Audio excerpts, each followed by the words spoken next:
Bomber TV. Hi guys, Bomber here. Welcome back to the channel. And before we start, a huge thank you to all of my Patreons. If you want to join them and start supporting me, the link to my Patreon is in the description and the comment pinned down below. And with that said, let's jump into the video. So yeah guys, the deck of today is APHELIOS Twisted Fate, which is a kinda interesting pair. Like, really, if you look at the deck, you don't really see like a connection between Twisted Fate and APHELIOS, what they are trying to do. They are very different. But like in general, the theme with this deck is value, like really. Twisted Fate incentivizes you to draw cards, therefore generating value, and if you accomplish to level him up, then of course like it is a ton of value with all the cards, you know, you like really generate value by drawing. You have AOEs, which most of the times, you know, you can get multiple cards for just one card, let's call it like that, which is the red card, and the gold card push them down on tempo. Make them lose an attack or a blocker. Most of the times also like straightforwardly like healing the strongest enemy, which is damaged probably. And so yeah, you can see of course that Twisted Fate generates a lot of value and incentivizes you to draw that value. Instead, APHELIOS is the value machine by definition. Like really, you just continue to create and create those moon weapons. Calibrum being a way to generate value by removing stuff. So basically, you gain this card in your hand and you removed a card in your opponent's board. Therefore, like you went +1, your opponent went -1 when you play this card. So like you are at the same amount of value before you played the Calibrum, but you removed a card from your opponent. Therefore, like you can see where the value generation comes from. Severum can, you know, make you a stabilization tool. If you're up against a burn deck, they need to waste more burn on your Nexus to kill you, therefore gaining value. Again, Gravitum, like probably the lowest value generating tool, but most of the times this is a finisher. Like this is useful once you generated all that much value and you want to push for the win and you remove the blocker or you make them lose tempo. So this could be a defensive tool to get to that point when you can get advantage of all the value that you generated, you know, because you have also to spend mana, obviously, to play that value. And then we see Infernum. Again, another way to push for the win. The Overwhelm can be quite handy. And finally, we see Crescendum, which is a way to develop. This could be useful early on. Again, you are basically generating value again. Like the common theme here is this, because again, you create this card, you play it, and you have one more card on board. So you basically went +1. So yeah, the value here, you also have Joel Hunters, for example, again, a way to remove something, so a 1-for-1. But you created a card from that, which you can play later on. Then you have other stuff like Boxtopus, very nice to play on the Crescendum. You basically summon a 3-4 challenger, which most of the times in the early game can do a 2-for-1. And also with the healing and stuff, it can also, you know, constantly remove a threat every turn that you're attacking. So definitely very, very strong. Then we see Runny Duskbringer, not really like a value generator, but this helps the APHELIOS to generate that value because it basically makes so much more consistent the APHELIOS hitting on turn 3 with the Nightfall trigger from the Runny Duskbringer, and also the spell, the chief spell that she generates is useful for another thread that we have in the deck, which I actually forget about talking about, which is the Wiggly Barbelfish. So you see, the Wiggly Barbelfish from the TF Feeds deck actually is becoming very, very meta. Whenever you see Twisted Fate, you want to run Wiggly Barbelfish as well, and that's why we also run all those spells. Then we have the Veil Temple, which actually, as I supposed when I saw this card, is actually pretty crazy. Like, you want to play all that value that we talked about, and the Veil Temple sometimes in a slower matchup, not a purely aggressive one, can give you that ability to play all that value before your opponent, which probably is a control player if you're going for the Veil Temple, can get to its late game. Like they need to invest more resources to basically counter all the value that you are pulling off so much earlier, because again, like the Veil Temple in 2 rounds, it basically repays the cost of itself, and from that point on, you are basically generating 2 more mana than your opponent every turn. This is basically like a delayed 2 mana ramp, if you look at it that way. And obviously it's pretty crazy for just 4 mana. It is delayed, so like it really, and also you don't really go you can't get more mana than you actually have at maximum, so it is not really a ramp, but it is a ramp in the sense that you have more mana than your opponent every round by not exceeding the current maximum of that round, if that makes sense. And then yeah, that's basically it. Like really, it doesn't really make sense until you play this deck. Really, like also when I saw this deck list, I was like, okay, but why do we run so many cards? Like they don't seem to work well to fit together. But really, like the concept is just you want to generate value with APHELIOS and Twisted Fate, as we talked about, and then all the other cards really are just for countering the most popular decks right now, or just because you want to have answers to everything that your opponent can throw at you. And also by going for these many, you know, like only 2 copies of that card, 1 copy of that card, etc., like we give our opponent more room. Like they have to play around more stuff, you know. If you just have 1 copy of a card, but of course, like how can I say it? If you run only 3 copies of every card, then your opponent has to play around 13 cards on average. If you run one copy of every card, of course, like your deck consistency goes down because most of the cards don't do the exact same thing, or they do them in different ways. So of course the consistency may be off, but your opponent has to play around 40 cards instead of only 13. So like, you know, you have more mind plays between you and your opponent. Like, you know, you can bluff having something while you don't have it, for example, and you can bluff more stuff because you have more tools in your deck. And also your opponent always has a tough call. Whenever like you have open mana, he has to say, okay, he can play this, and that, which on average, if you make that comparison, 13 with the most consistent deck, 3 copies of every card, instead of 40 different cards, the most inefficient deck, a singleton deck, then, you know, like on average, he has to counter triple, like he has to think about triple the amount of tools that you may have at your disposal in that current moment in your hand. And of course, like we strike for a balance between the most inconsistent, a singleton deck, and the most consistent, 3 copies of every card. And you know, we have multiple copies of just 2 off, 1 off, to basically, as I said, give our opponent more to think about, really. And so yeah, pretty long deck introduction, and with that said, let's jump into some games. So yeah guys, as you can see, we just recently got to Masters. We actually used the Fragile Overwhelm to get to that. I will probably link the video somewhere, and if I don't, please check it out after you watch this video on my channel. Also, if you are new, please consider subscribing and entering my Discord server. That will be appreciated. I don't know if I already said in the intro or the outro, but anyways, because I have pre-recorded them. Anyways, like we are up against Liz Garen, which is kind of interesting. Probably this is an elite arrowing deck. So against that, I don't know, Zap, what could he really draw us into? Like we have a lot of cards under 3 or less. Assault Protection could be interesting with Boxtopus. Like we see already a kind of strong combo already. The other stuff, though, I kind of want to search for Twisted Fate or APHELIOS, which are, you know, are basically the key cards here in our deck.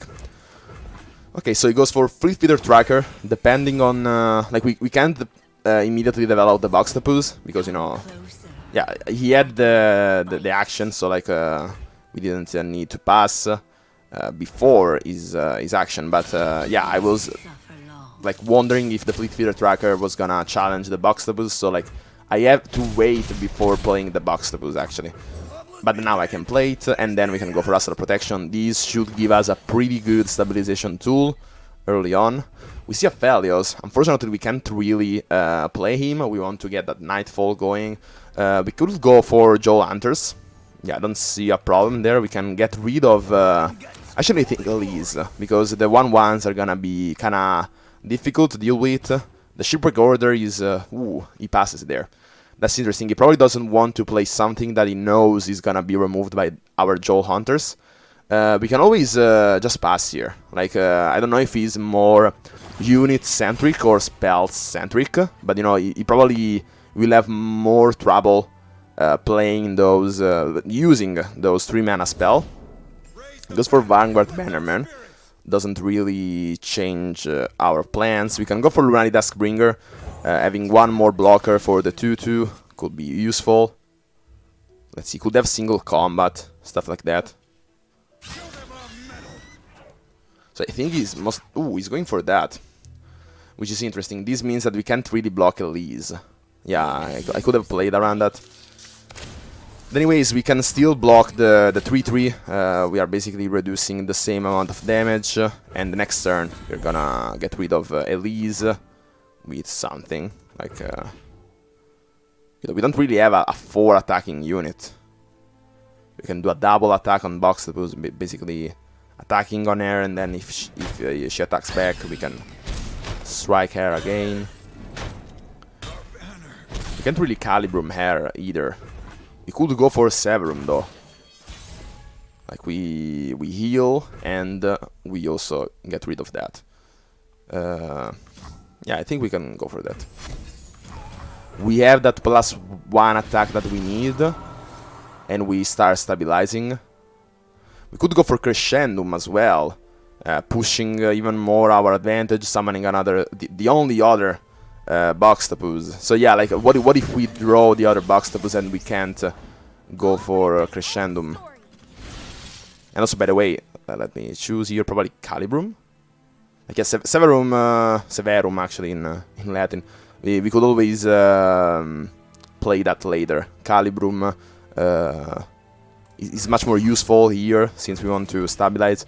By the way, as I was saying, since I am Italian, I cannot know Latin, and those are definitely Latin words.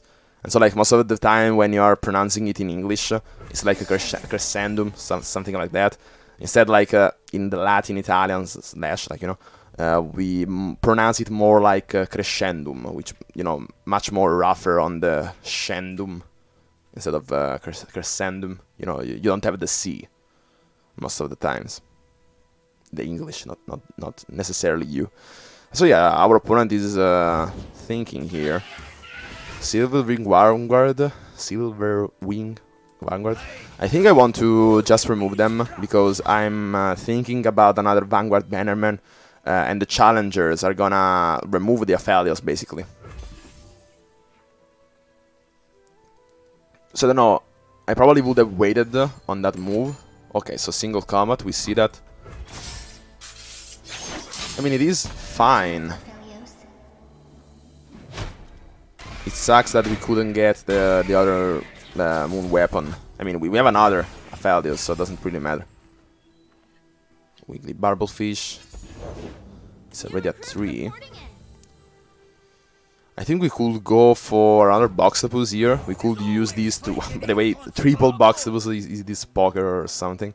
And we also had a double Aphelios, so this should be a full house on poker. What are the odds, guys? I mean, it's even less common than in poker, because in poker you can have you actually have 4 copies of every card in your deck. Instead here we have only 3 copies of both Boxtopus and Aphelios. The deck size is a bit less, so it's even I don't know, it's more common to get with less cards in the deck. It's more common to get multiples. But yeah. So like, yeah, here what could he have? Should we not block the 1/1 for any reason? Could have Sharp Sight. Then Sharp Sight is probably, you know, it's better to sacrifice the 3/2 rather than the 3/3. Yeah. He could have another single combat trading there. That doesn't seem too good for him. So yeah, we can go for another Aphelios. Now Crescendum is basically useless. We can go instead for Calibrum. As I said, very good to get rid of the 2/2s. Down Speakers. Wow. Interesting. So yeah, definitely much more useful, even more right now. Let's start with Calibrum. Let's get rid of the 3/3. Actually, you know, I kind of want to get rid of down speakers. I mean, we can do that by challenging it with box depots and giving it Pel Cascade. What are we phasing into? Because now we can get the second weapon. I think we're going for, I don't know, Gravitum here. Yeah, we could go for Gravitum. I mean, he knows that we're gonna get Gravitum. So, like, he will probably not play a Garen or something like that, because he knows that we are stunning it. Not necessarily Garen, because Garen is only stunned 1 round, because he's a champion. Ooh, Sharp Sight. Do we want to Ash it? Or are we just fine with leaving a 3-2 alive? We're probably fine, I think. We have the Gravitum, so we can also just stun it. Vanguard Bannerman, wow. Okay, see, this is getting out of hand. Now this is a 2-5 suddenly. I see. So we got Gravitum, doesn't really help here. I mean, we can always Ash it. We can Ash it. We go for Pel Cascade. And we kill that. I mean, he's very low on resources. Soon we're gonna get the upper hand here. So I don't want to get these out of control. I think this is the best play.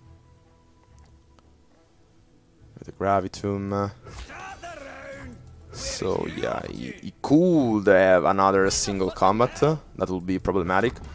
Do I want to attack there? Probably yes. Let's get rid of cards on his board. We see that it could be problematic with down speakers and stuff. Another Ash. Well, I could play. Ooh, no, guys. Please don't pass. I wanted to be greedy.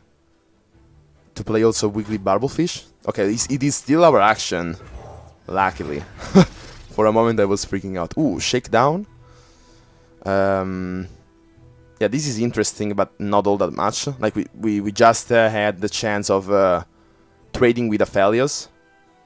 But we have APHELIOS 2 out of 4. Next turn we can level him up. Doesn't really matter here. Like, of course, our moon weapons, our value is even cheaper and better, therefore. Ooh, Renter's Pursuit, I see. So this was his last card. I mean, not that much of a problem here. Like, we are starting with these. The 3-1, we can use that to block on the 6-3.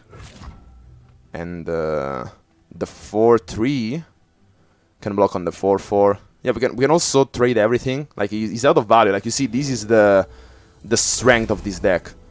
Like, your opponent simply runs out of resources. To be fair, like, he had 2 copies of a 1-drop. So definitely his value gets, like, you know, he finishes the resources he has faster than us. Really, here we could also block with APHELIOS, but, you know, I don't want to lose the value that APHELIOS could generate in the long run. And simply here, this is devastating. Like, he's out of resources. From that point on, he's always only playing 1 card, and then we are constantly playing more than him. So he's gonna only get downhill from that point on. So yeah, 30 points for Masters. Hopefully I can get to the seasonal tournament.